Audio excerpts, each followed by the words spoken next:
Welcome to the Conditional Release Program, a podcast that delves into the netherworld of cults, crims and con artists. We don't like these people and it shows.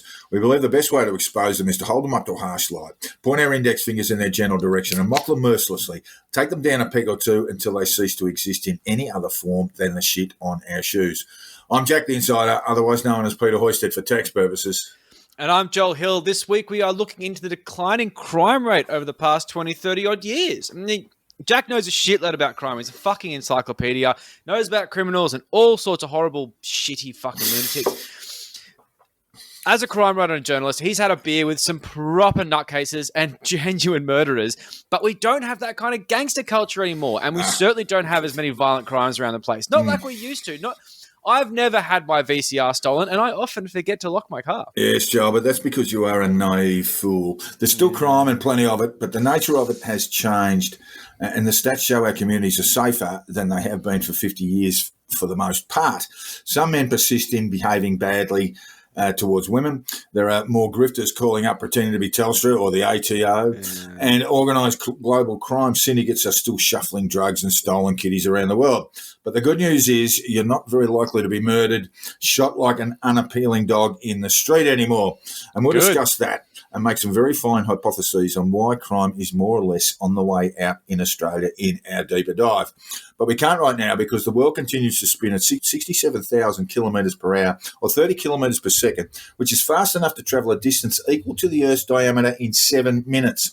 It's a dazzling display of astrophysics that means anything that could happen anywhere on the planet at any time, and we have to be across it all. Understand every moment and nuance of it, and the only way to do that is listening intently to the Conditional Release Program's weekly news.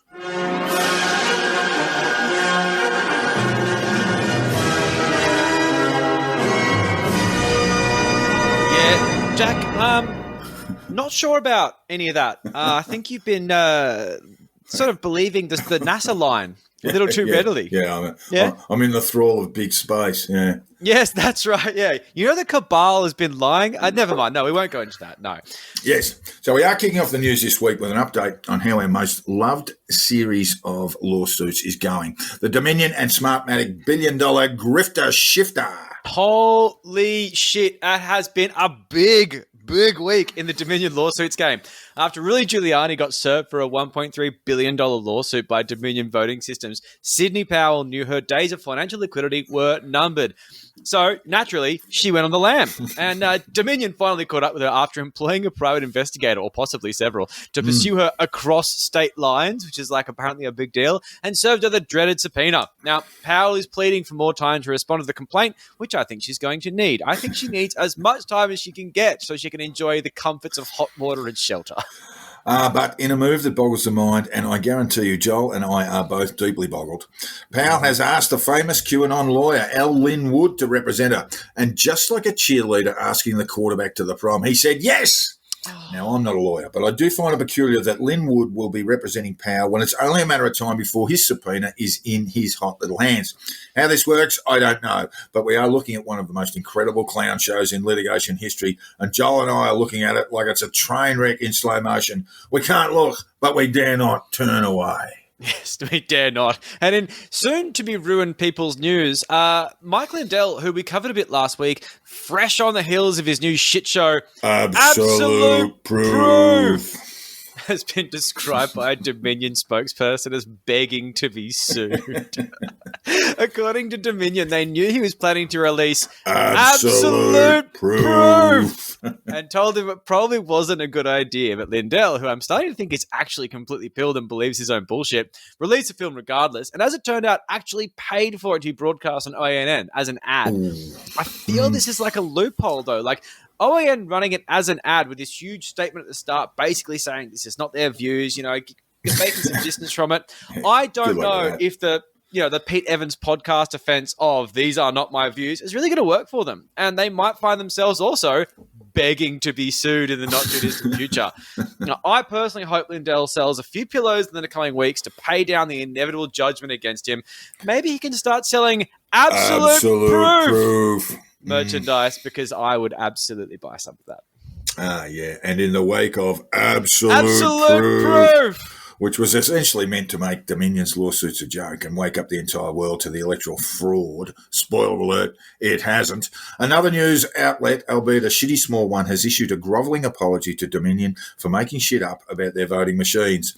Online magazine American Thinker posted a statement throwing 4 of their journos under the bus and blaming discredited sources for peddling the bullshit lie that the election was stolen, yada, yada, yada. Apparently, this is in response to a cease and desist letter Dominion sent them, which must have ruffled a few feathers in the editorial office.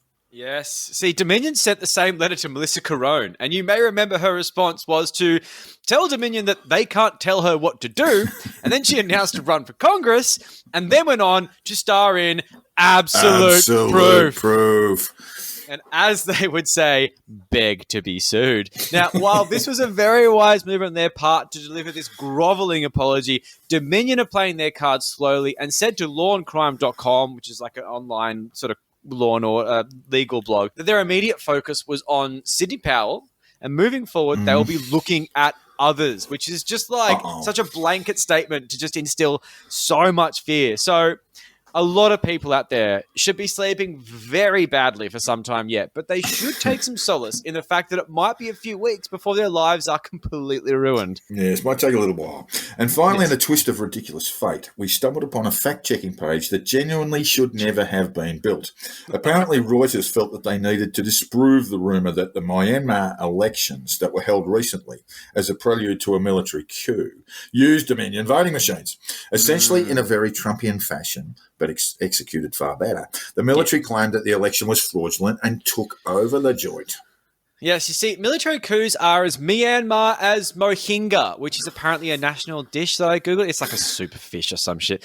But the claims of electoral fraud had a real red, white, and blue tint to it. Very Trumpy, very, Rudy Giuliani. So basically, QAnon dipshits on Telegram and other places where racists hang out decided to just randomly claim that Myanmar used Dominion machines to rig the election. And why? I genuinely don't know. I think it's very funny, but I mean, they're bored. It's slow news day. Like, there's been no fucking queue drops.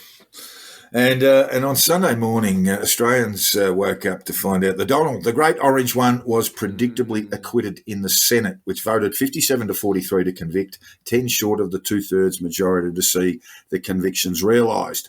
Yeah, see, what was the point of that? Like, the Democrats moved to impeach, but it was a foregone conclusion. Yes, well, firstly, they were able to impeach Trump twice, the first president to have faced the wrath of the House twice, and the second and most compelling reason to attempt the conviction, which they knew would never come to pass, is split two ways. The Democrats wanted to prosecute the powerful case that Trump had conspired to create the assault on the Capitol building, not just in the Senate, but to the American people who watched proceedings in record numbers. Most thinking Americans came away now knowing who Trump is and what he did.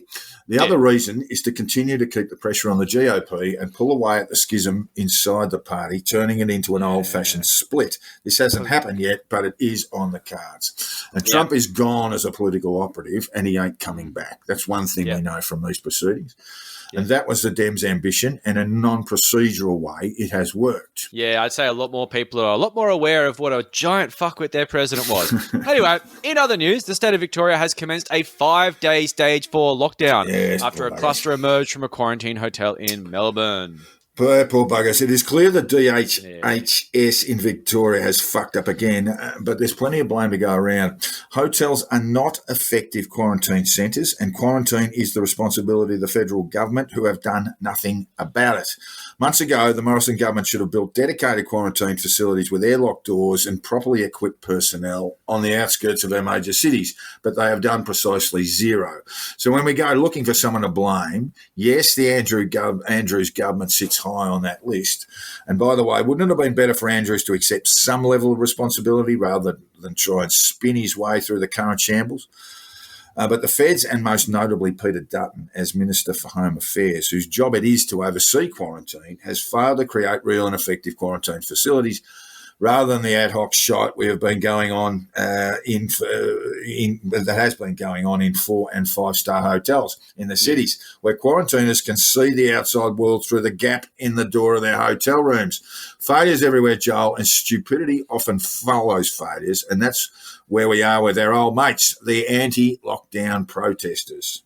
Yeah, it looks like the usual clowns have held another protest to remind us that they are not only annoying hordes of locusts that swarm 7 news Facebook posts about coronavirus, some sort of anti-vax sentiment bullshit, but actually real people. Huh? Now, while the idea that COVID denial and anti-lockdown sentiment is so completely stupid that it's largely a Russian state-sponsored bot farm running a psyop to destroy public trust in institutions among Western nations, the reality is much more grim because they are real and they walk among us. They walk among us. They are among us, yes. Among us. And I just wish that wasn't true. I would prefer it if they were bots. The most obnoxious of the protests was held in heavily pilled Victoria and Melbourne, of course, where a group of a few hundred friendless fuckheads chanted several banal COVID denial slogans intertwined with fairly shameless appeals to suck up to cops, including the Vic Pol motto, uphold the right. Uphold the right. Tenez le droit. Yes. Yeah. They can tenez themselves. So this worked because, as it appears from the video and general reports, the cops marched all but alongside these people, despite them flagrantly violating public health orders and generally being fucking pests, which really backs up the idea that it's a dictatorship and they need their freedom. And now, while I don't look down at the cops for giving lunatics a free pass to avoid needless conflict, it does feel like pandering to the wrong people. Now, sure, if you give them their so-called freedom, then they don't have a reason to protest, right? That's logical. Wrong. These people are irrational assholes with the intellect of children after a red cordial binge. These people want freedom, and when they get it, they will continue wanting freedom because they actually don't understand the concept of freedom. And what they are is a bunch of petulant children who joined a dough-brained cult that demands they be as noisy and irritating as possible as often as they can. Now, anti-lockdowners are genuinely the shittest people in the country right now, and they are getting more and more despised as time goes on, and good. People are waking up to their bullshit, and they are absolutely just grimacing at these cunts.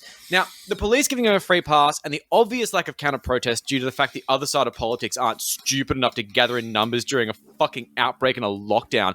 This has let these cretinous fucks take the spotlight of the day and feel like they had a win. But you know what? You didn't have a win because Australia hates you, the world hates you, and your family and friends are screening your calls. Fucking awesome. And in a wild twist of allegiance, we find ourselves actually feeling deeply sorry for the Q shaman, Joel. Or do we? I'm not sure that I do. Yeah. Yeah, I do. See, poor old Jacob Chansley, the star of the Capitol Hill riot, has been charged with offences and is looking at up to 28 years in jail. Now, the reaction to this is heavily mixed. I mean, at worst, he's an idiot who went too far. He wasn't violent. He wasn't really inciting people. Well, not much, at least. What he did was stupid. But 28 years is murder territory, and it feels like a bit much. Well, actually, since he's been locked up, Joel, he's been nothing but a nuisance. And I think this is what often happens when you're a bit of a nuisance to law enforcement. It's what the Victorian police force call a hamburger with a lot. That's what he's been charged with.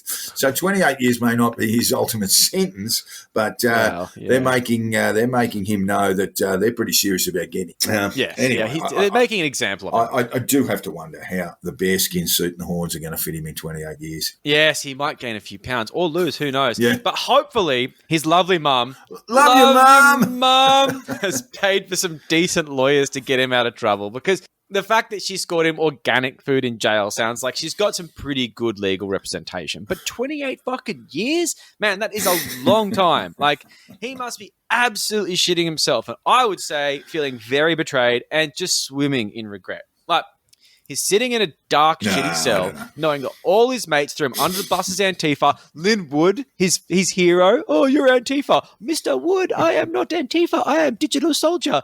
And then he's just this worldwide joke. And like, all this effort and all this ridiculous, weird activism has just wound him having no mates and possibly spending 28 years in a federal prison. I never thought I'd say it, but I'm on Team Jake here. I'm all for the Q Shaman. Give him a year, maybe two. On, that still sucks. That still sucks, but not 28. 28's overkill. I think 20 on the roof 20? Would be about right for me. Just give him 20 years, and isn't he going to disappear from the world view very quickly once that sentence is down? And that what's he going to do? Food he's getting delivered, you can forget about that. That won't be happening either. No. And Joel, finally we have seen the Murray River chapter of the Proud Boys, the Proud Boys of Albury-Wodonga turn out and start badgering anyone who might think they're a bunch of brain-dead Nazi shit-eels. Which they are. But this is a bit of a doozy, this one. Tom Tanucky's been all over this like a rash. Andy Fleming, a.k.a. Slack Bastard as well, because this is their game. And it's almost nice to see the fascists back to watch them being mercilessly mocked in public, because I just really do. I do enjoy this. Tom's article on Independent Australia is really funny. I really enjoyed it. So essentially, there's a group of thuggish halfwits in Albury-Wodonga who fly under the banner of the Proud Boys. And we know this because they fucking love wearing Proud Boys merch. Like, they are absolutely keeping the local t-shirt printers in business. Not only that, but like different shirts. Like, they've got like a whole bunch of different ranges. It's almost impressive. But the star of the show here is a bloke named Jared Searby. Now, look him up if you want a good laugh, because he looks exactly what you're imagining. What that picture in your head? That's him. His face tattoos are classy as fuck. Now, this genius who runs an MMA gym called the Hard Knocks Combat, which I'm guessing he named after his alma mater, the School of Hard Knocks, has decided to reproduce the ending of the Jay and Silent Bob movie and hunt down all the people that have said nasty things about them on the internet and threaten them with violence. And yeah, if you haven't seen Jay and Silent Bob Strike Back, do it immediately. Just cut this. Go and watch it. Well, Searby had a few thugs record themselves going to a Lexus dealership to find someone they considered to be Antifa. There's literally no basis for this, and essentially they told the staff there that a young bloke who works in IT at the place had been doxing their businesses and being generally threatening. Searby promises to come back with more and more people who will protest out the front unless the guy is fired, for a comment the young bloke made on Facebook. Yeah, the high crime of commentary on Facebook. So they printed out a screenshot. This is kind of funny in the video. They printed out a screenshot of a Facebook thread, which had about 3 comments on it, but it was blown up into an A4 piece of paper. It just screams, I don't know how to use a computer. But basically, it was this young bloke saying about the Proud Boys that they don't send their best. And that's it. That's all there is. That was all they said. That was all this fucking young bloke said, yeah. And this Searby flog talks about cancel culture, but then on video tried to have someone fired for saying a mean thing about him online.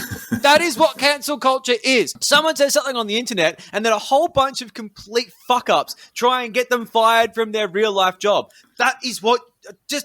Like, it's basically like Pete Evans being a fucking advocate for free speech and then deleting comments on his Instagram.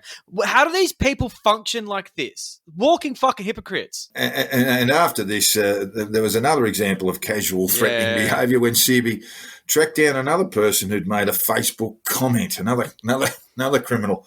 Yeah, this guy really doesn't take criticism well. No. Everyone who doesn't like him is Antifa, including a 65-year-old Albury bloke who likes to comment on Facebook. Yes, as we do. Now, in this video, which he took, with the help of a friend, he walks to the door crapping on about Antifa in this Steve Irwin style. Oh, we're going to find Antifa here. Knocked aggressively on the door, calling for him by name at his house. Then leaves some weird Proud Boys pamphlet under the door. It feels like a bit of like a dog chasing a car who would have no idea what to do if he caught it. Imagine if this guy came to the fucking door. What are you going to do? Deck him? He's 65 years old, you fucking gronk. To my knowledge, no charges have been laid regarding this behaviour, but I can't imagine these videos are going to do him any fucking favours if he winds up in front of a magistrate. Jesus Christ. Yes, I'd be asking the local wallopers to get deeply involved in that one. But when it comes to the deluded and demented, we've still got the worst gamblers in the world, Joel, the Betfair Trump punters. How are they getting on? Any money back yet? Has force majeure been called?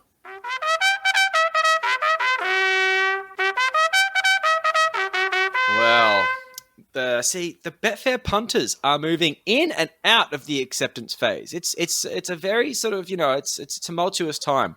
So while they're still believing various conspiracy theories regarding Trump being still in office or to be, sort of rightfully elected in March and Biden's presidency, defunct corporation, all that sort of stuff, listen to the last episode if you need more on that.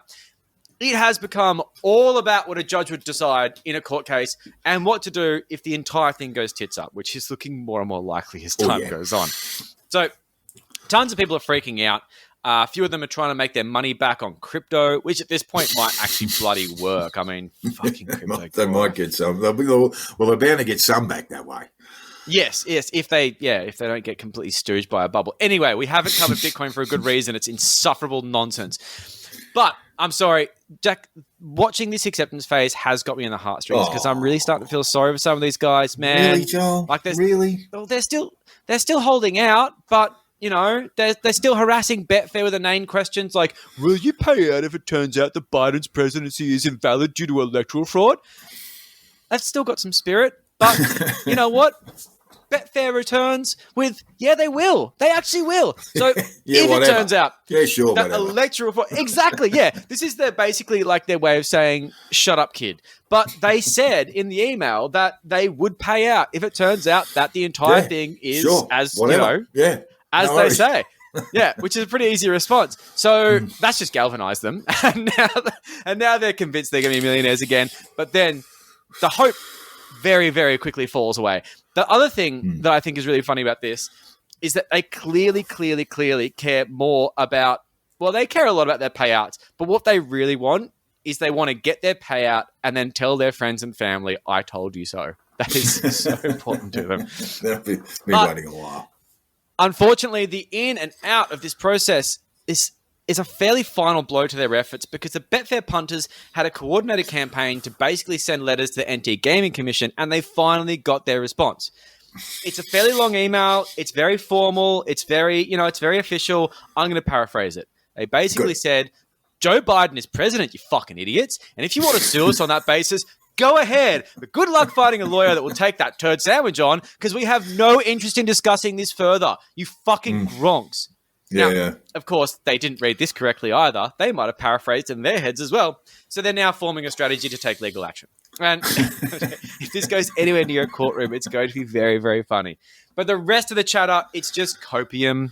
They're just posting smug memes of Trump saying he's in control and all the usual conspiratorial blah, blah, blah, peppered with badly baked Q drops and anti-vax nonsense and desperate attempts to frame Trump as some sort of genius political operative as opposed to the boorish used car salesman that he is. Now, America got sold a lemon in the form of a burnt orange DeLorean, and they just can't accept the fact this really cool looking car that sounds really sweet is not a time machine, but actually a piece of shit that never starts.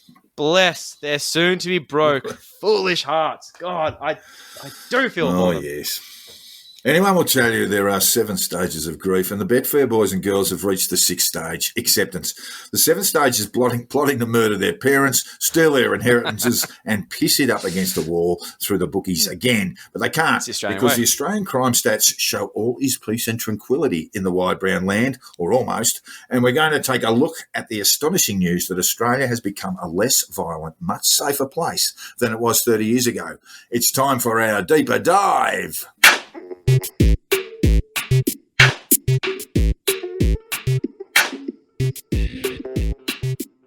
Well, it's the news that is terrifying for tabloid journalism. The front page head you'll never see. Crime is down, and presumably they'll be held to pay for it, Joe. Yeah, well, look, crime rates are down, but we do want to make a caveat at the very start of this that there is one statistic that is not down, and that is violence against women. Violence and homicide against women, domestic violence and homicide against women in the home. Women still have a very good reason to feel incredibly unnerved when walking home after a night out. And that is something that seems to have defied the fucking statistics. And this is a national tragedy. It's an international tragedy, and it shouldn't fucking exist. Women have the right to feel safe, and men do not have the right to encroach on that. But one of the things I think we're going to be going through here is the declining crime rates of that old school sort of crime. The hold-ups at the 7-Elevens, like the bank robberies, all that sort of stuff, the old school kidnappings. So it's a real thing that as we were covering this episode, I really wanted to make very abundantly clear at the start. Crime rates are dropping, but that ain't. Not in all categories, and in particular, statistically, sexual assaults on women and children remain high and higher relative to the 1980s. Some argue that this comes down to a higher level of reporting of these sorts of offences than may have been the case 30 years ago. But the figures actually show that in the case of sexual assaults on women, reporting has declined in the last 15 years. And what that seems to be telling us is that women have lost confidence in the criminal justice system, and they have every reason to, because only 7% of sexual assaults reported to New South Wales Police in 2009 to 2018 resulted in criminal convictions. And about half of those that went to court. So a top, you've got 14%. 14% went to court at all. Sexual assaults being reported, leading to being dealt with in the courts.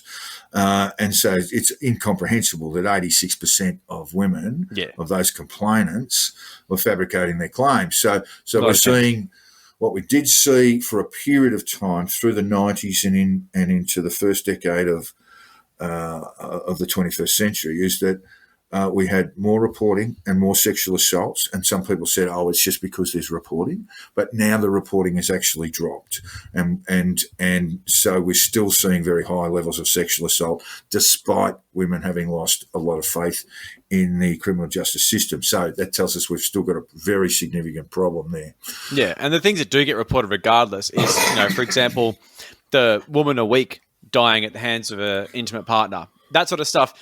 It's not about reporting it as a homicide, and it's it's pretty obvious. Yeah. So those are the things that stay static, which are really obvious, and regardless of faith in police, we know about them, and they're happening. Look, just back on sexual assaults, the policing of them has improved markedly, but there's a long, long way to go. And then the criminal justice system itself leads women and children, for that matter, who are victims of sexual assaults, very much on the outer. They are not represented in court, not legally represented in court. They're treated almost like witnesses, and so subject to cross-examination.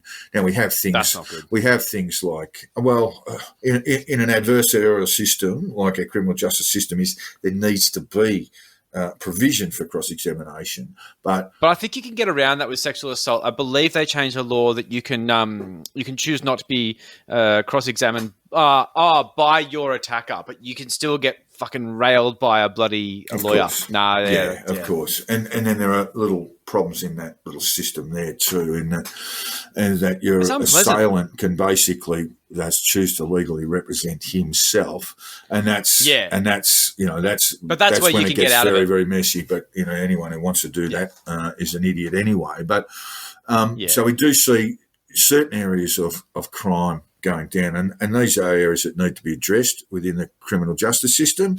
So let's say, why shouldn't a person who's been subject to an alleged sexual assault, why shouldn't that person be legally represented in a court? Have their own solicitor, have their own barrister there for them to ensure that under cross-examination they are not belittled, not humiliated, not subject to being... An advocate at least. Yeah, that's right. But not subject to, sort of baseless nonsense about their motives. Scumbag tactics. Yeah, we're doing a little bit better in that we have a lot of video link evidence being presented now, so it's not as intimidating for victims, but still... to be actually in the courtroom, but still it's reliving the trauma. In a big way. Yeah. In a big way. And while, like the pursuit of justice is something, and, I'm sure some victims would feel empowered by the idea of, holding their attacker to account, the whole entire thing would be nerve-wracking as fuck. Oh, terrible. And imagine if they got not guilty. You Jeez. As a victim, you have very little knowledge of what's going on. You're basically called to court. You sit outside. You don't actually see the proceedings until such a time as you give your evidence. You don't really know what's going on. The prosecutor may speak to you, they may not, or they may just briefly go over your evidence. It's a very alienating process for people, women and children, as I say, who are subject to sexual assault, and we do need to get a whole lot better at that. But where we are now is really quite an extraordinary thing. And as I say, the tabloids would not want you to believe this. In fact, media organisations generally don't want you to accept this. In New South Wales has always been a bit of a standout in terms of crime statistics. Not always, but for the last at least 2.5 decades, New South Wales has independently compiled and analysed its own criminal stats. And when we say independently, it's not done by police. Now, police, for whatever reason, may have might be motivated to jack up crime rates, so they can ask government to provide them with more resources and more manpower, or indeed jack them down to so everyone will think what a terrific job they're doing.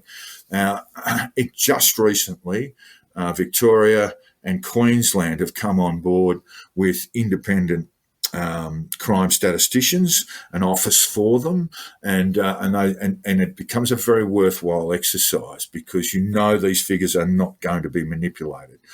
The granddaddy of all crime statisticians is New South Wales Professor Don Wedderburn in the Bureau of Criminal Statistics, and he's got a book out called The Vanishing Criminal, and that's basically he's basically putting out those statistics and theorising on what those reasons might be. If you do come across the book, it's well worth a read. Don Wedderburn is the governor when it comes to crime in Australia and criminology generally.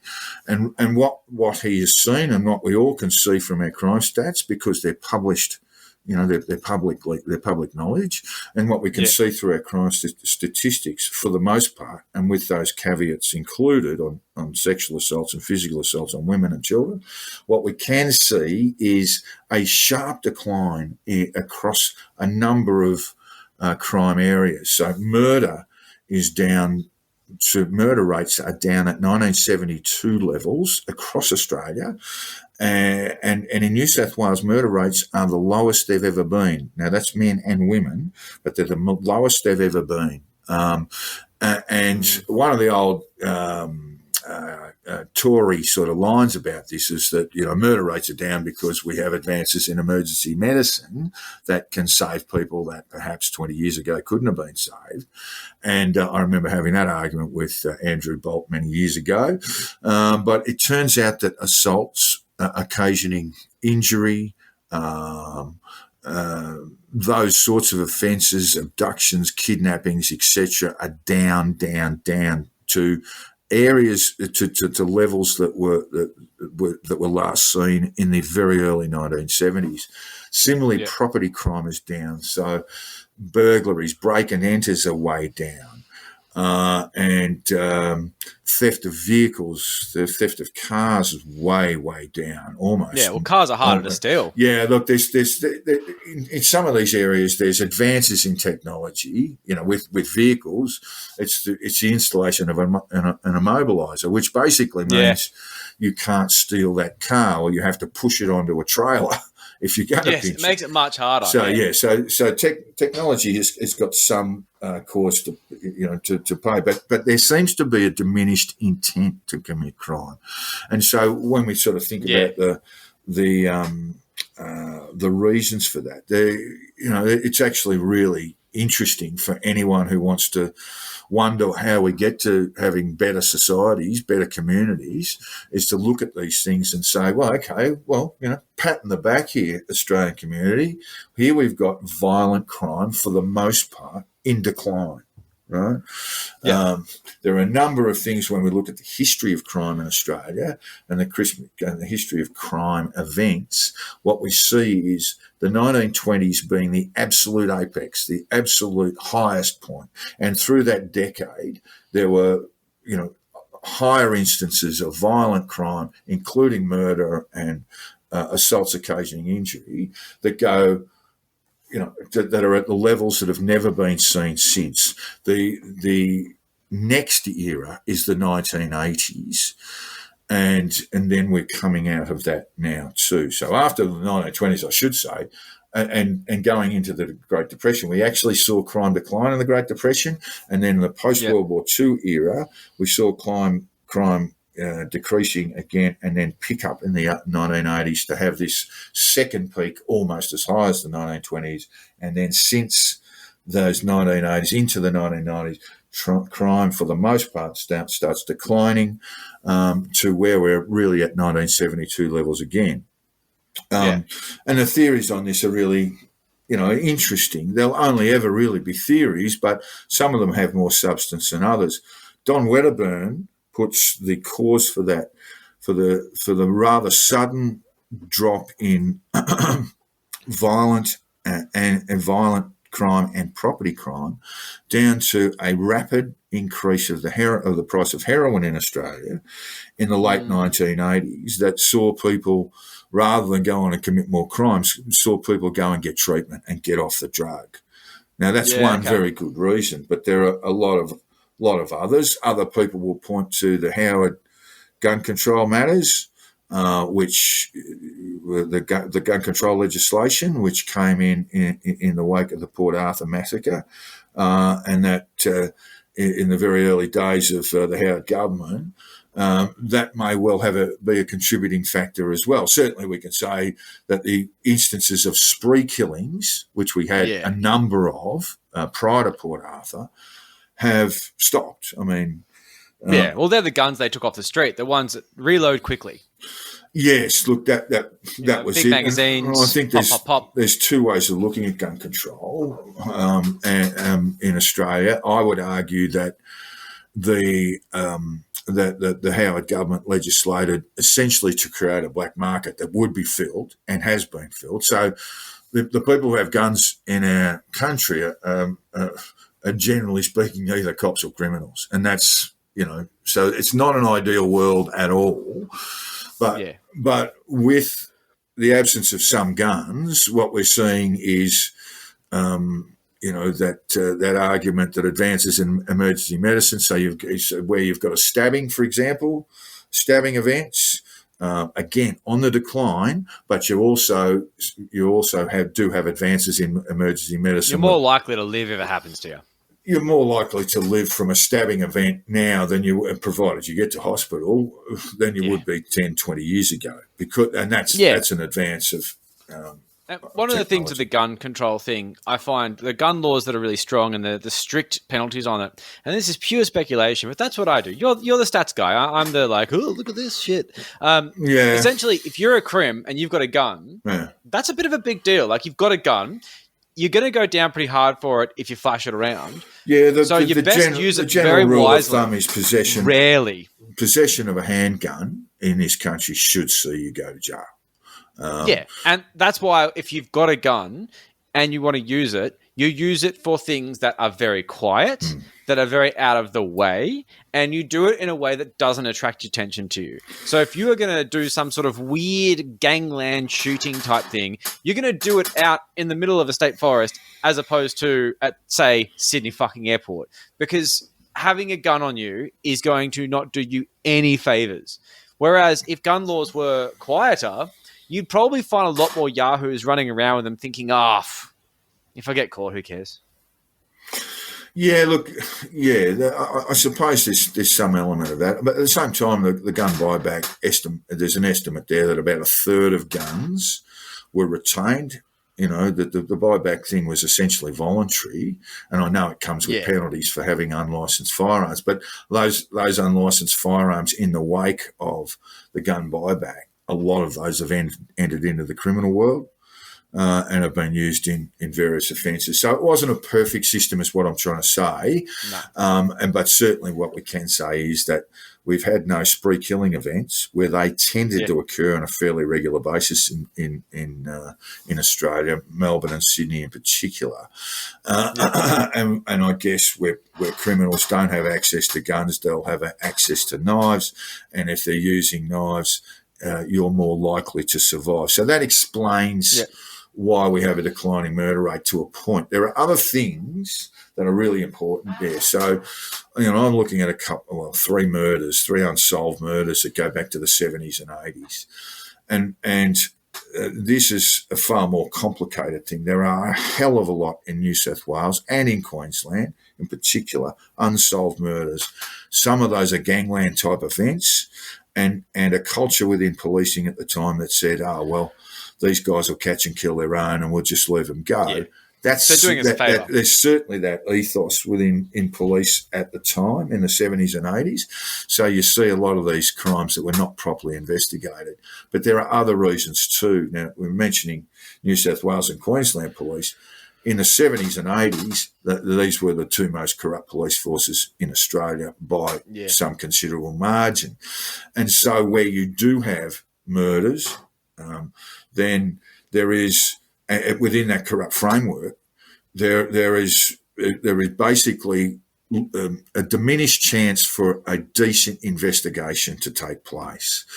One of the murders I was looking at is the disappearance of Juanita Nielsen. Now, that's not a gangland killing, by the way. Juanita Nielsen was an activist in King's Cross, an anti-development activist in King's Cross who disappeared in 1975. Her body's never been found.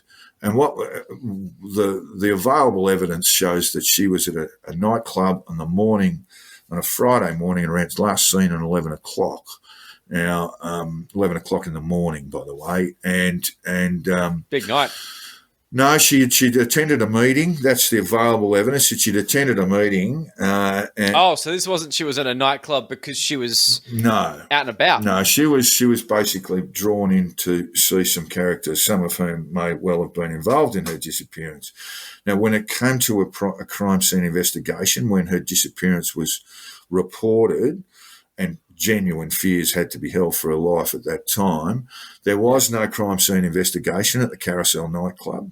There was no attempt to determine if there were blood spray or blood matter, or this predates DNA, but physical evidence that puts her at the scene coming to some harm. They still checked a scene back then. That just didn't happen. And the reason for that is because you had a corrupt police force, and while you may have had genuine homicide investigators who were not corrupt, they would be looking at that whole environment and saying, if we delve too deeply here, we are bound to disclose corrupt relationships between criminal figures and police. Not us, but others. And that will stymie that investigation. So what's the point? And so that's what we saw with Juanita Nielsen, really terrible homicide investigations. Other crime scene investigations were terrible. People were often charged with offences, with gangland murders, and as sort of patsy victims because of these collaborative relationships between police and gangland figures. So you do have a large number of unsolved murders in New South Wales and Queensland that will never ever be tidied up, unfortunately, and quite a few in Melbourne, it must be said as well. So, and we don't really have gangland figures anymore. Like that idea of things. There's no doubt about it. You do, but they're not in still popular have culture. I mean, basically, we've still got a huge problem with narcotics in this country. And I couldn't name one, though. I just couldn't name a gangland figure right now. I couldn't name. Yeah, look, there's also a role for media here. So what was happening in the 70s and 80s is that you had journalists who aligned themselves with crime figures. Yeah. You know, and the others who were just lazy and just go to a police, would have sort of relationships themselves with police and just basically report the police line, go to press conferences, nod their heads and say, tyro detective. You can go back and see these things, the sorts of reports about Roger Rogerson, just declaring him as one of the finest police officers in the state in, news reports. And while we speak of Rogerson's gone away for murder, a murder he committed most recently of Jamie Gow. And the thing that struck me about that was the professional way in which the New South Wales homicide detectives and scientific officers, forensic officers, went about that crime scene. And how Roger they wasn't measured used to that kind of police work. Filmed everything. And if you compared that to the 70s and 80s, you'd have just a couple of blokes in suits walking around with a notebook, and interviewing all the wrong people. You do have higher instances of CCTV footage, which makes it very difficult for criminals to operate without being seen. It's cheap and ubiquitous. I've got cameras in my house, and it cost me less than $200, and it all goes to the cloud. Joel, you're a gibbering paranoid. In this day and age, we have very low rates of burglaries, but even in... Yes, but that's why, because they're on fucking candid camera. Well, possibly. I've had my house broken into in the 80s a number of times, and it was always drug-related. And it was was only sometime later that the coppers told me, yeah, look, just not far away from your house, there's a fence who will take stolen goods and pay for it in heroin. Pay. How convenient. Yeah, so I was getting knocked off, most Wednesdays. You come over, the burglars have been. And that's good. Did they leave a mint? They've taken away my child. The first time they ransacked the fuck out of the place. The second, and it scared shit out of me. And the second time they just went, we know where all the good gear is. And by that stage it had been replaced by insurance, and they came and stole it again.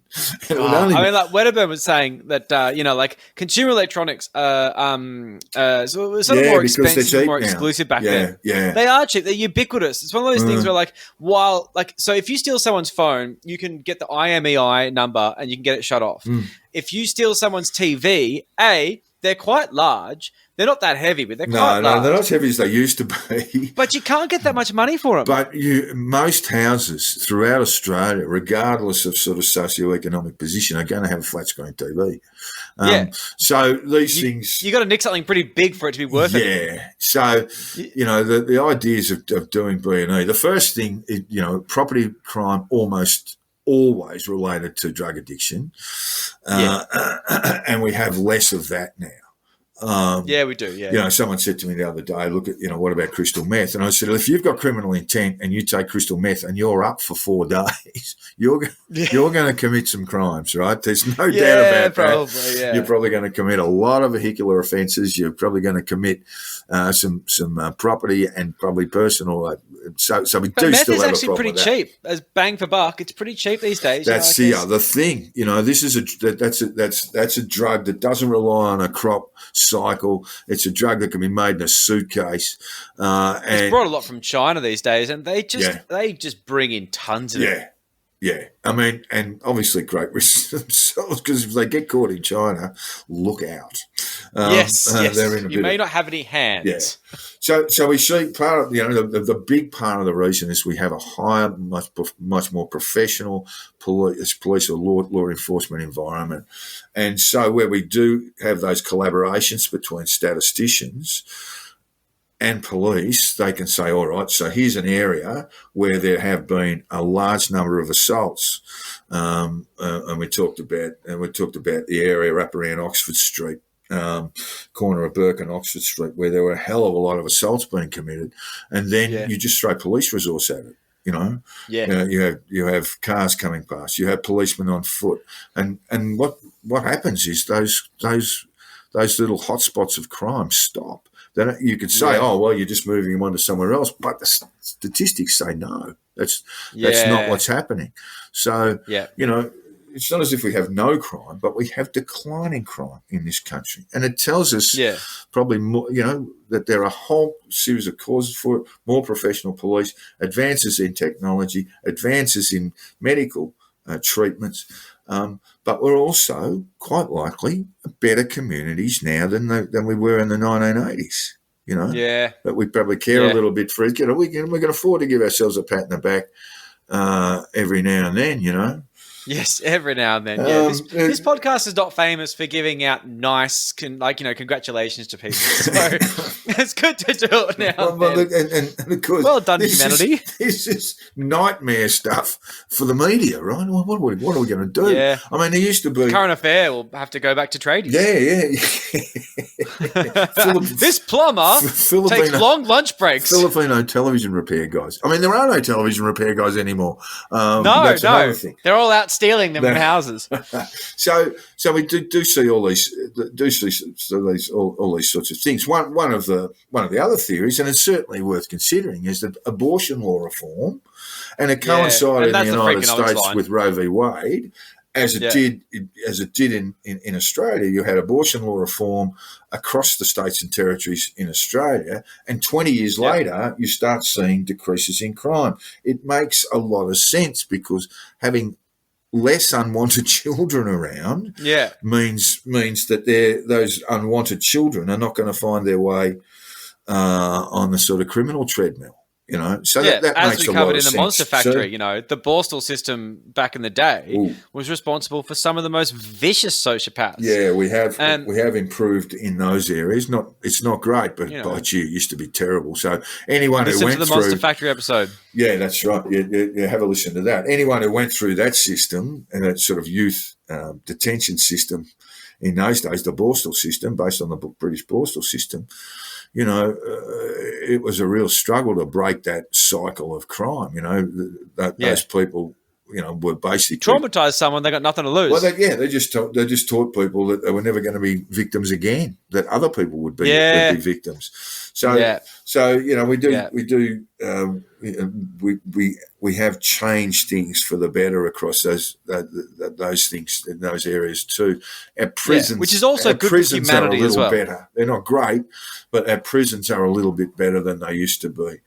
And while there's not nearly enough money in being thrown around by governments to basically break that cycle of offending, there is a bit more than there used to be. So it'd be tricky because when you get out, the only people that are there to see you out are either friends and family or nobody. And basically your friends and family are likely going to be fucking crims. Your family might not be if you're lucky. Well, yeah. But I mean, unless you come out and you tell everyone to piss off. Well, it's hard. It's very difficult to break. It is extremely difficult to break the cycle, no matter how much support. But if you offer people who are recently released from prison the opportunity to get some training and some skilling, and that starts in prison, but it needs to be supported once they get out, and give them a job and some dignity.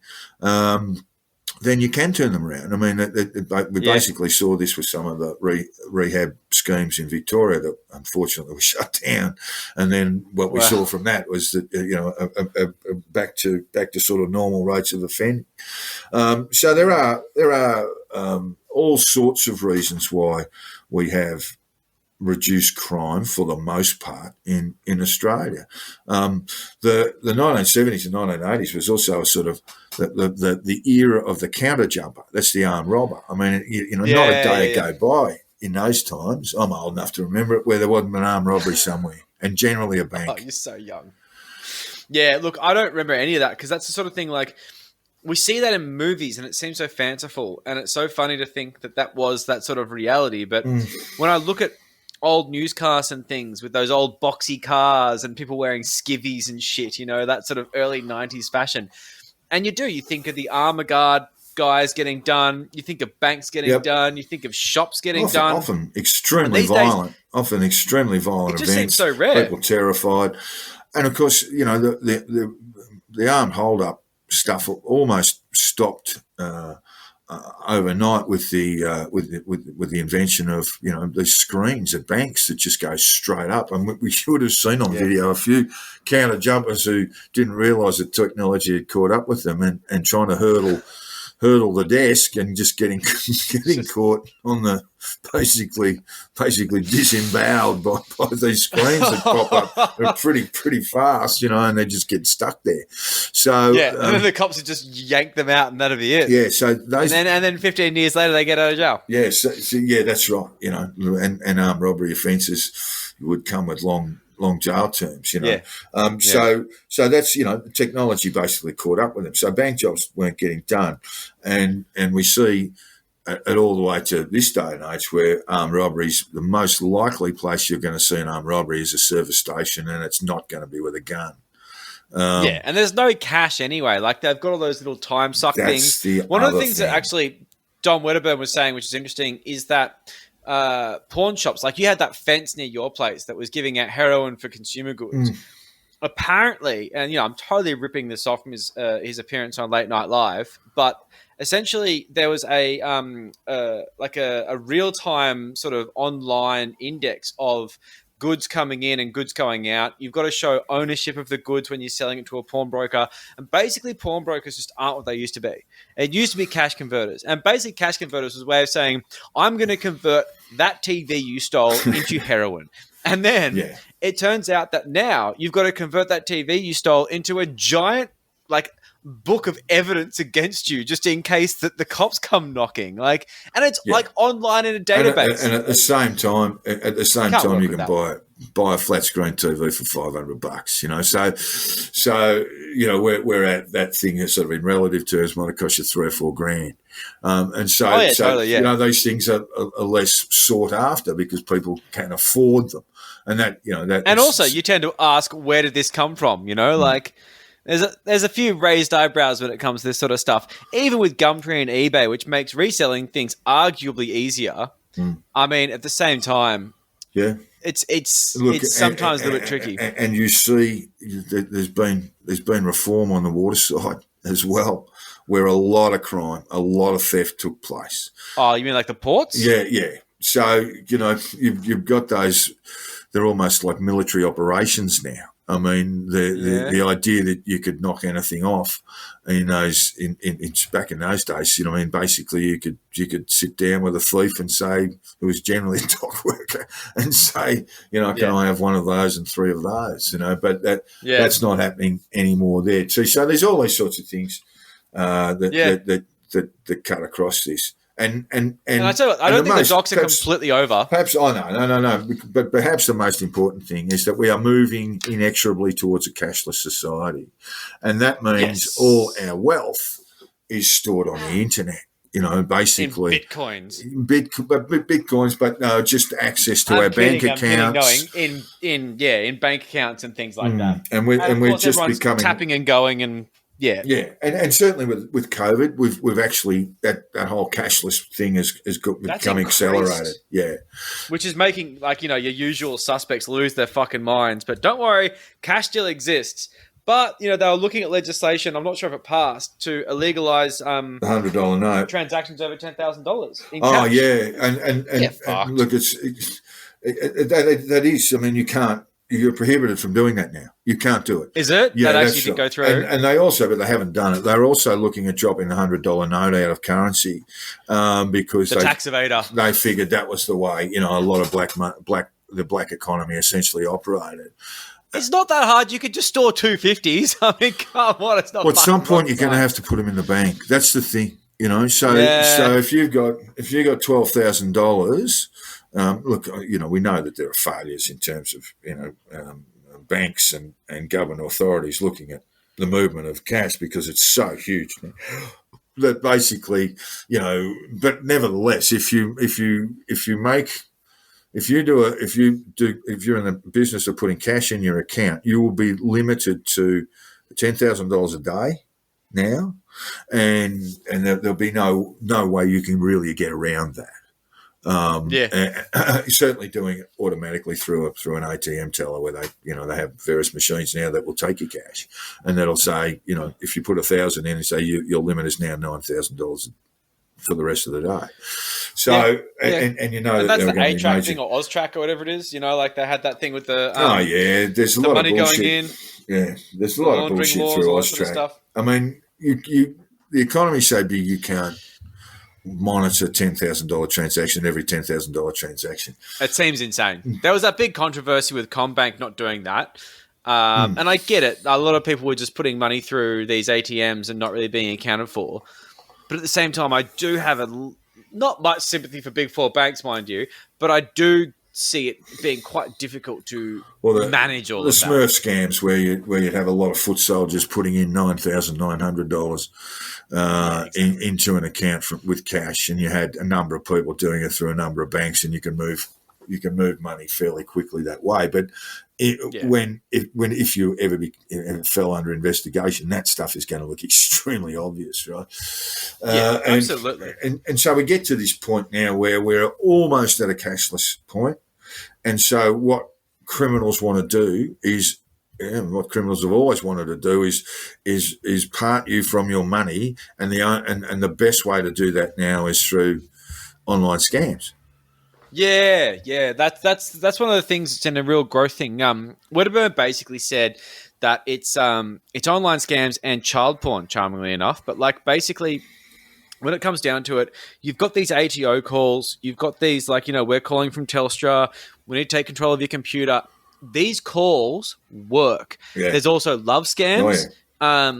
people saying like, oh, I love you, I love you, love you, all these sort of fake photos. And the thing that's really interesting is that a lot of these things happen, and this is fucking depressing, to middle-aged women. They have these, like, these guys. Often they often US military, often the elderly and vulnerable, and they'll keep these people on the line. They will, anyone who wants access to your computer, no, just say no. I mean, yes, because they want remote access to your computer, and while they've got you, they'll often black screen you, putting up almost a screensaver while they're going through your computer trying to pull out your passwords. Oh, mate, I, when it comes down to it, not only that, but when it comes to the loved ones, they will just ask for money. Yeah. And because these people love this fake person, they'll give them the money. Yeah, so some of the areas where internet scamming is going on in a big way is India, where there are call centres, many call centres in Delhi and in Kolkata and elsewhere in the place. Everyone I know, I mean, I've written about these sorts of scams. Everyone I know has encountered them at one point. The internet will be cut out for you. That sort of Telstra scam. I know several people who have fallen victim. It's all about contact this number, speak to someone, generally speaking in India, sometimes in the Ukraine, sometimes in Eastern Europe too, and you'll speak to someone. The reason why India's work very well in Australia and the United States and the UK, these scams, is because they're English speaking and they're highly sort of educated group of people now. And they've got great techniques. And what they want, that moment where you are going to get scammed, is when you allow remote access to your computer or indeed your handheld device, your phone. Well, of course, what sometimes they'll do is they'll convince you that, so basically they'll send you money. And then they'll say, "Oh, we've made a mistake. You need to refund it." Yeah, that's one of the the common scams that whether we represent a company linked to Apple and we were providing you services, or the company was providing you services, antivirus services, but now the company has collapsed and we want to refund your money to you now. So I've got $350 for you, US. So you give me your bank details and we'll put that through. And then they go, oh my God, I've put through 3,500. So can you just, and you sort of did this. That's the other thing. They'll make you the person who puts in that extra zero. They'll say, will you check that? Will you check that? Will you check that? And then they'll start the heavy stuff and go, well, we want $3,200. We want that in our account. Or we're going to get the cops on you. You've stolen this now. Yeah, they'll intimate that you've broken the law and these sorts of things. Now you can. There's got all these tactics. The thing is, right, and there's actually a really good Reply All episode on this. I can't remember what it's called, but they did like a thing where they tracked them down and had all this interaction with them. Yeah. But basically, what happens with these people, because I have come across this with many people that I know, several actually, and it's the embarrassment at the end that really kills them. I knew this one woman who she had saved this money to fix her roof, and it was leaking, and I was there when it was leaking, and it was a bad situation. And she basically said, I have to sell my house now. That's it. Yeah, look, it's really sad. There are a lot of these sort of Roma-type scams. There was a UK scam. My mother got it. She was lucky to get away, and as soon as I heard about it, I said, stop everything. And this is the old mattress scam, where they'll come to your door to door. I mean, anyone who comes to your door asking for money, obviously, you tell them fuck off in no uncertain terms. Now, but this mattress scam was, we'll sell you a mattress for an incredibly low price. It'll come wrapped up in new mattress stuff, but essentially you're buying a fucking mattress from the tip. It'll come wrapped up in stuff like that, and they'll dump that one and they'll take your old mattress away. It's an old Roma gypsy scam and practice in the UK, and it found its way here. And the anti-internet scammers, and I'd actually encourage people to have a look at some of the YouTube stuff. There's an Irish software engineer who basically had relatives who were scammed, and he basically now makes his life. He's turned his life into stopping these people, and I'll just get his name, Joel. Oh, okay. Look, there's some very funny, if long, videos that he's involved in, because when that moment of shared access occurs, he can actually go in and have a look at their computers, including have access to CCTV footage that might be available in their office. Jim Browning is his name. Actually, that's just he's a Northern Irish software engineer who's devoted his life to stopping tech support type scams and other sort of internet scams. Well worth a look on the videos. Have a look for Jim Browning. I might have a look at that myself. Oh, it's good stuff. It's good stuff because he actually speaks to them and then he'll put the hammer down. And you're fucking lying. Yeah. You're lying to me, aren't you? And they go, no, we're not lying, sir. We're not lying, because he'll cast himself forward as a potential victim and he'll actually say, I can see you now. I can see you now. And he'll tell him, I can tell you what you're doing. Hey, can you stop playing Pac-Man while you're talking to me? And they'll fucking start looking around. There was one New Delhi scammer who had, a call centre as a sort of, or the front was a travel agency, and in the next building he had these sort of phone scammers running through the UK, the US, and Australia, and he was able to, with the support of the BBC Panorama program, bring them to heel. And the two sort of major perpetrators were charged and faced with serious offences. Part of the problem we have with this is the Indian officials don't seem to take this very seriously. And that is, without wanting to be racist or anything like that, this is one of the main areas where this occurs. And you would think at high-level government level, what Scott Morrison should be saying to Dr. Modi is, listen, can you crack down on this stuff? Because it really is driving Australians nuts. Yeah, and that's a real problem. And so then police will take it seriously, because right now in India they're not. So absolutely, yeah. So when this fellow, this Northern Irish fellow, Jim Browning, which is an alias, says he actually compile material and report it to Indian authorities, and he says they're never interested and they don't do anything about it. But he sort of acts on his own, and he really has got some great moments on YouTube there where he stitched up people and they realise they're being done. Oh well, there are other things that happen, of course, too, that you can basically there's a piece of software put about which will just smash these call centres with incoming calls and won't allow them to use their phone systems at all.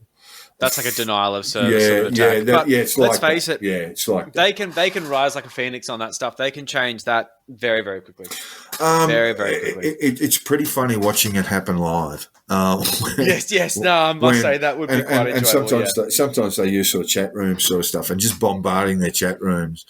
And with all them all sitting around going, do I take this call? Do I take this call? I don't know if I should take this call. And there'll just be an electronic message going, hello, how are you?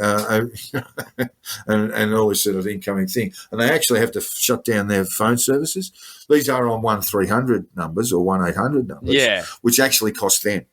So the incoming calls, these massive numbers of incoming calls will smash them around too. So look, it's great sort of citizen response stuff, and take a look at Jim Browning's clips on YouTube. But overall, Joel, outside of the internet becoming a fucking nuisance for us all and a potential way of us being parted from our hard earned, that's about it. Our families are enjoying a quieter life, with some provisos. Well, we do. We sleep a little bit.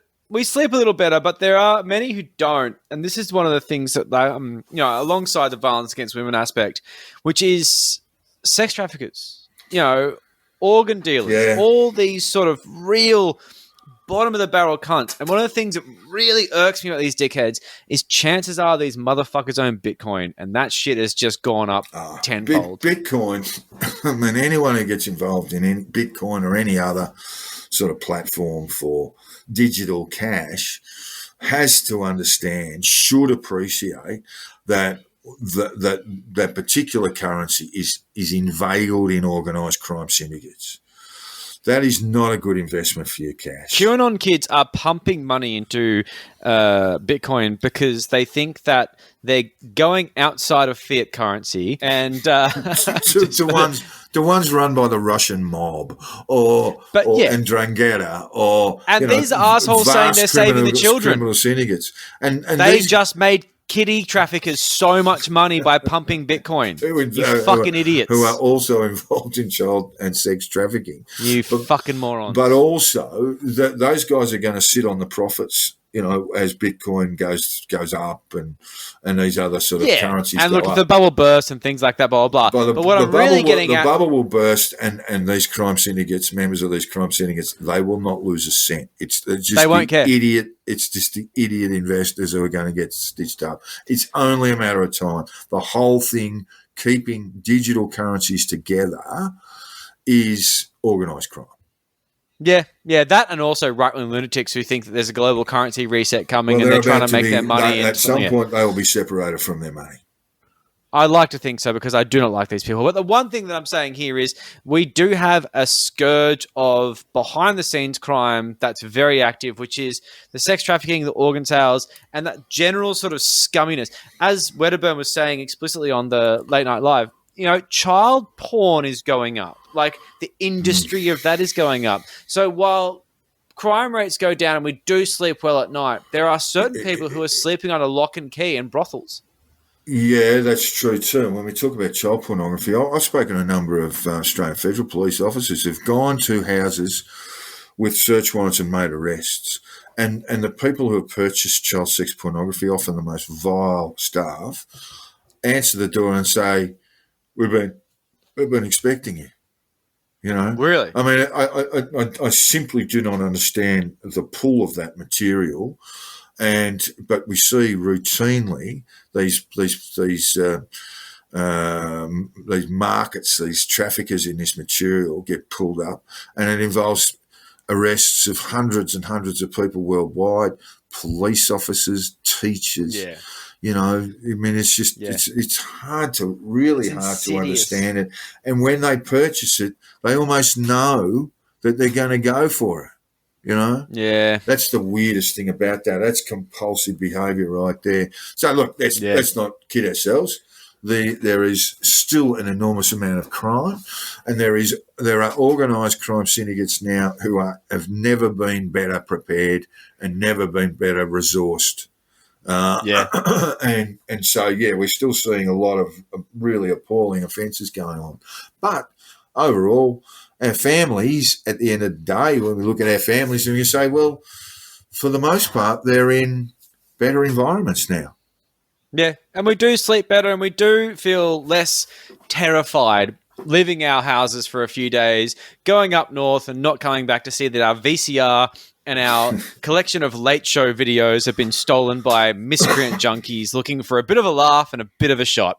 But I tell you what, if there is one family that isn't experiencing a drop in crime rate, who doesn't rest peacefully at night, dreaming of sheep running over green pastures, is the Trump family. The Trump family. Who may be facing immediate legal adversity. Well, maybe not immediate, but soon delayed. Soon delayed. But there is one member of the Trump clan who will not come afoul of the law because he doesn't actually have the intellectual capacity to commit crime. But maybe this lack of intellectual capacity may be his criminal undoing, and also his love of pistachios.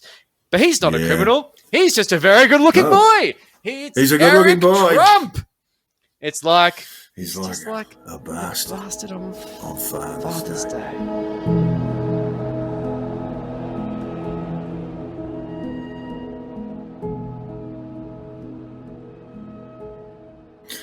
Terrific news on the Eric Trump front this week, Joel. Eric, who was a good-looking boy despite that pesky case of elephantiasis that won't go away, has been settling into his new home in the rough on the third fairway at Mar-a-Lago. It's not just me, but others who have seen him blossom, turn into a really fine young man now that his father's beatings have been reduced to the occasional garroting with the Donald's pitching wedge on the rare occasion he's been watched and can't kick his ball out of the rough. I know many of our listeners have been worried about Eric, who is a good-looking boy but has the life skills of a 3-week-old wood duck. But needs must, listeners, and Eric has been surviving by ordering up food and lodging through Trump Store, the terrific idea that Eric didn't come up with. Eric has been keeping himself warm at night.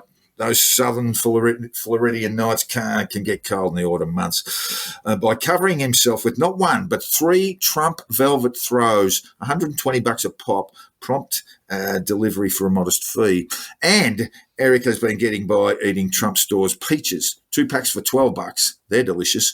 And the colossal Trump pistachios, pack of 2 for $15, packing and handling extra. He's lost a lot of weight. I know his bowel movements have been extremely painful. The Trump pistachios really don't break down in the human digestive system.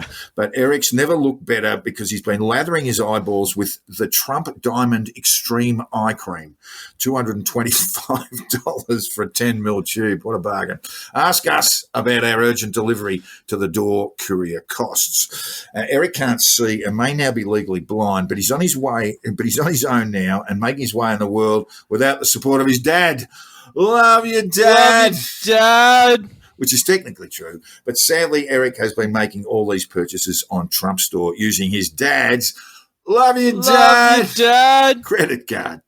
Will Eric go down for mail fraud when his father becomes enraged after taking a look at his visa statement and go on to be sentenced to a long spell in prison where he will lie in his bunk waiting for his father to turn up after the Donald is sentenced for all that money laundering and tax evasion he's done, only to enter Eric's cell to see Eric sit bolt upright and say, "Love you, Dad." Love you, Dad. Stay tuned, listeners. The Eric Trump story is just beginning. And we'll get back to Eric Trump next week, but we have to stop thinking about his crushing stupidity and focus on other things in this segment that Australian Catholic Weekly described as an affront to God and all his very fine work. It's the week in Pete Evans.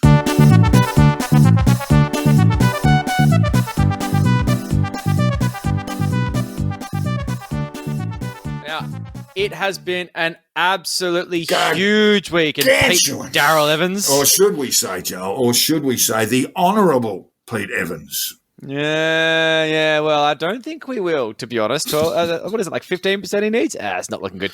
But I'm sure you've heard the news that he has finally announced, after a lot of teasing, that he will run for federal parliament in the Senate with the GAP. Now, for those who aren't familiar with the GAP, you can listen to our Sovereign Citizens episode, but the summary is Rod Cullerton, disgraced former One Nation senator, got the boot due to bankruptcy and the fact that he was under conviction for larceny at the time of the election. Yes, 2 strikes. Wayne Glue, the other co-founder of this absolute shit show, famous Sovsit, who lost his house to Geraldton Council because he believes that council rates are illegitimate, and tested this terrible idea in court over the course of about a decade, have brought politician Pete Evans in to run them in New South Wales. Look, I just for a moment there, I just want people to consider that the Australian Electoral Commission is basically responsible for having a look at the legitimacy of political parties. Now, what's required of a political party is that they have, and my figures are about right, 1,000 members who are financial. That is, they have paid their membership dues. And so it's not just a matter of getting a name and a dodgy address. And the AEC need to have a bit of a look at the Great Australia Party, because if I know Sovsits, they're bound not to be paying their whack in party membership fees or doing it on behalf of there'll be a lot of Yogi Bears and Daffy Ducks, I reckon, on their party membership list, Joel. It's only fraud if you get caught. So the Great Australian Party makes no secret of the fact that they are Sovsits. They use vague terms like they're going to restore the Commonwealth, which means nothing to most people, but it's garbage. It's fucking garbage. It's about their belief the Constitution we use today is not legally valid for various dumb reasons, and they want to replace it with the one they like better. I think it's the green one. I don't know. They've got different color codes. They're fucking idiots. But this is obviously not how the fucking law works. Now, their platform has about 9 layers of stupid, but the kicker is that they basically want to abolish the family court, get rid of that, bring back the smack for children. Oh, yeah, let's give our children a hiding. That Only if they deserve it, Jack. Only if they deserve it. Oh, look, just give them a hiding anyway. Yeah, that's it. It's good exercise. Just in case. Yeah. Yeah, that's it. Yeah. Premeditated. So they're going to lower the bar on gun laws. Not sure how low the bar's going to go there, but, Well, and abolish government. I mean, abolish local government. Well, because, that's the first step. But eventually, if you're a subset, you want to abolish all government. And that does make sense. But what will they do for a living at that point? I mean, go back to grifting and making seminars? They'll get to the point where they look at their Senate salaries and go, wait a minute, we should keep this bit of government. Yeah, this is pretty sweet, actually. Yeah, I quite like this. What, I'd lose my driver? Fuck that. I got a car. Someone gives me a car and a petrol card. And don't worry, they won't be faced with this dilemma. They're not going to get up. No, that's right. I mean, this is the thing. So you've got all these ridiculous policies, including basic child abuse, a whole bunch of machine guns, and the somehow abolishing local government, and somehow that makes sense. Now, these are really noble pursuits for general lunatics, but will this fly for Pete's specific lunatic base? Yeah. Now, I don't know. But the issue here is it doesn't actually matter, because we're talking about fuckwits who think that the COVID vaccine is going to give you HIV. These are the people who aren't consumed with policy. They like Pete. They like Australia. Here's a vote. Yeah. And this is why democracy is a questionable system of forming government at fucking best. It doesn't work. It doesn't work. Don't get me started, Joel. Don't get me started. Yes, yeah, that's it, yeah. Don't get me on record. Pete is going to tell his parasitic fan base to send him money, and they fucking will. Oh, my God. Yeah. He will be a fundraising machine, and that part of this is actually genuinely terrifying.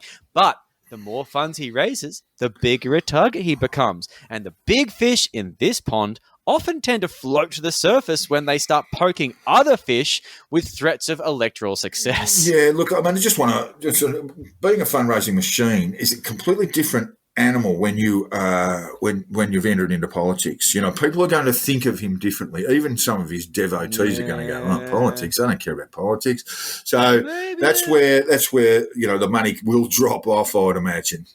But of course, if Pete does get up, he is going to have to change his narrative. He literally said on Telegram this week in a shared post, and I quote, "The last person you should trust with your health is a politician." And to be honest, I agree with this, especially that politician is Pete fucking Evans. Yes. Or maybe even Craig Kelly. Craig Kelly, but it's a bit odd, Dr. you'd have Craig. to say. I mean, he's basically saying, don't trust me. I'm a politician. The existence of chief medical officers and various health bureaucrats aside, when was the last time you went down to your local member's office to get your temperature tested? I mean, Pete, if you've been up on the Northern Rivers annoying your local MP with the cause of your seeping groin rash, I can pretty clearly understand why you would say this. Yes. Cause telling people to fuck off is such bad medical advice. I wonder how that happens, you fucking dope. Anyway, the great thing about Pete running for Senate is the major parties are going to fucking eviscerate him in public. He has no allies in the chamber at this point. One Nation will lose votes to him for sure. The Liberals might bleed a few. Labor would rather deal with a talking assault rifle than Pete Evans. And he's definitely going to steal the lunatic fringe vote from the Greens that have suddenly decided the Greens are Antifa, but still don't wash very often and don't like 5G mobile signals. Yeah, look, and the other thing you got to think about here is that it will come down to where the GAP is placed on the ballot paper, and that really comes out. It's much more difficult for micro parties to get through the system now since we had the ridiculous situations in Western Australia 2 elections ago. The preference the sort of that mad stuff is now far less likely. So yes, as you said before, Joel, he's going to need around 15% of preferences in New South Wales to even get by. Now that would seem to be extremely unlikely.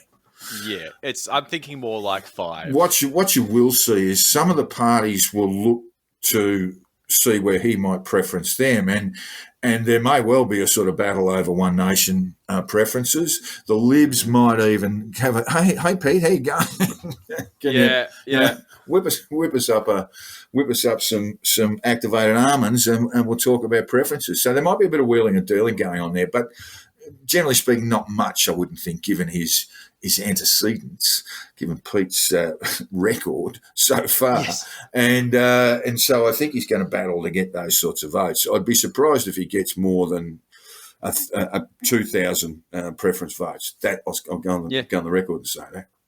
But if it looks like he's going to catch on, you'll see the dirt units and they exist in the Liberal Party, Labor Party, and the National Party. You better believe they've got a beauty. Yeah. Oh, yeah.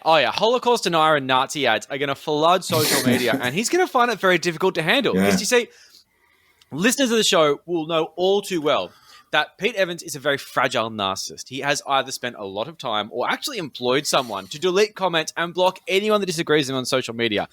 And for those who are masochistic enough to actually watch and listen to his shit, at Cam Lives here, I'm calling you out on that one. He asked the questions for most of it, and why? He doesn't have answers. No, not one. When he was asked what fiat currency is, and I know I harp on about this, but I fucking loved it. He said, the system that we are in. And while that is an objectively crap answer, the thing that made it such a beautiful moment was watching his face. It's the vulnerability of an idiot who feels like maybe he's out of his depth. But then this megalomaniac, narcissistic ego. Yeah, it just, and he sort of like, this stunned mullet, but his ego inside his head saying, nah, Pete, you're the fucking man. You know everything. Bitcoin called you. Isn't fiat a car? Yeah, I mean. Yes, exactly. Yeah. And those backed cool by the government. It is actually backed by the government. Yeah, sorry. Yes, what a fucking idiot. So basically, this is a long way of saying that Pete is about to die a death of 1,000 cuts. His public meltdown would be spectacular, but it's likely to be far from our view because Pete's political career is going to be finished with him weeping, eating a pack of very non-keto Cheetos and a fun-sized bag of Mars bars, sobbing to his horse as he drifts out of ketosis into pure misery. And even if Pete actually gets in, I doubt he'll last the full term. You see, senators have to actually do work. Contrary to popular belief, I know people think the staff do it all, but at the end of the day, you have to do some reading. Well, yeah, you've got to sit in committees. You've got to wear a suit. You're supposed to anyway. Yeah, you're meant to, yeah. Unless they all intentionally just stop him from doing work so he doesn't fuck up. Well, he just may not want to turn up to these committee meetings. I mean, look, it's a commitment. Yeah, it is. Like when he's got a bit of a fucking come down from his latest ketamine binge, he's going to find it pretty hard to get out of bed and go to work. So from what I've seen, Pete's basically drifted through life from one platform to another, doing the next best thing to fuck all and making a mint out of it. So the moment he actually has to turn up to work, his little brain's going to flip out. He's going to have a little meltdown. But either way, this whole thing is going to be a fucking train wreck, and it's going to make the next election a complete clown show, and which he does with everything he touches. He's going to make it all about him. The Pete Evans 2020 federal election. 100%. It's going to be pathetic. He's just going to be one media stunt after another, and it's just going to be insufferable. Anyway, he's going to make the segment really good. But one other thing, which pissed both of us off, as we discussed last week with the medical malpractice, medical misinformation deep dive, Pete has continued to disgrace himself by hosting parasitic individuals on his podcast, and this one is a real cracker.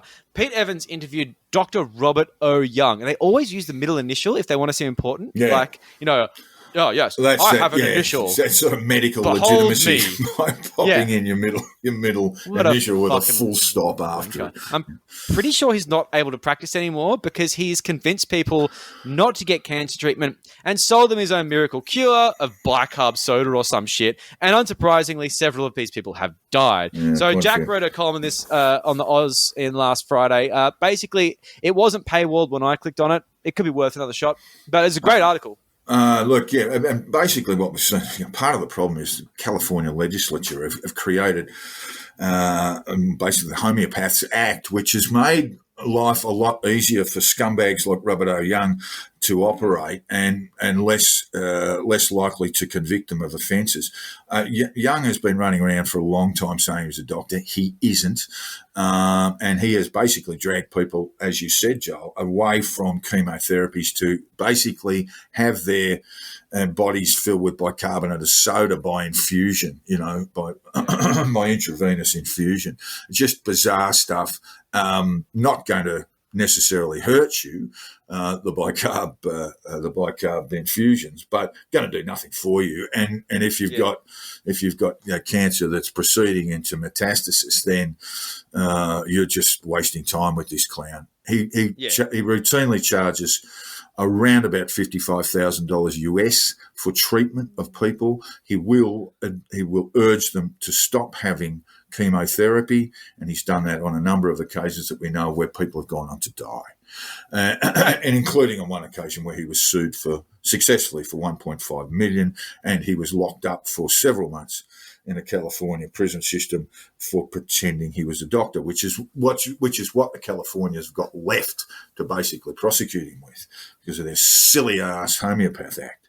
But anyway, yes, I made the argument in the Australian that Pete Evans was interviewing Dr. Robert O. Young, who I declared was probably the worst person in the world. And surely, I guess you could sit me down and show me a few African dictators, Russian mobsters, etc. Yes. And you might make a pretty good argument, but I would make a fairly solid one too, that Robert O. Young is the worst person on earth.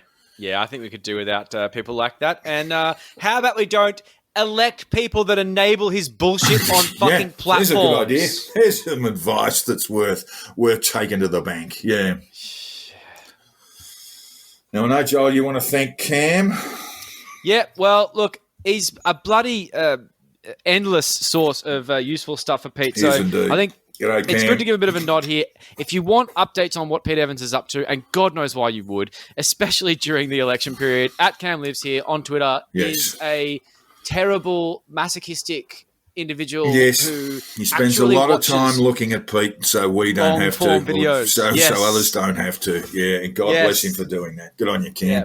You sacrificial lamb, you. You have been listening to the Conditional Release program with your hosts, Jack the Insider and Joel Hill. If you haven't already, hit the subscribe button, and if you enjoyed our bullshit, throw us a 5-star review on your podcast app. And Jack can be found. Yeah, Jack can be found. I'll find you. You'll find me. Yeah. Jack can be found running in circles on Twitter on @JackTheInsider and Joel on @CrunchyMoses with a K. We've set up a Facebook page you can find fairly easily if you search for it. Now, here is the desperate plea call to action. Begging Promoting here. a podcast I'm on my knees. Easier said than done. It is pathetic. Whenever you try and plug a podcast, people think you're an insufferable fuck. So if you could do it for us, it makes us look less shit.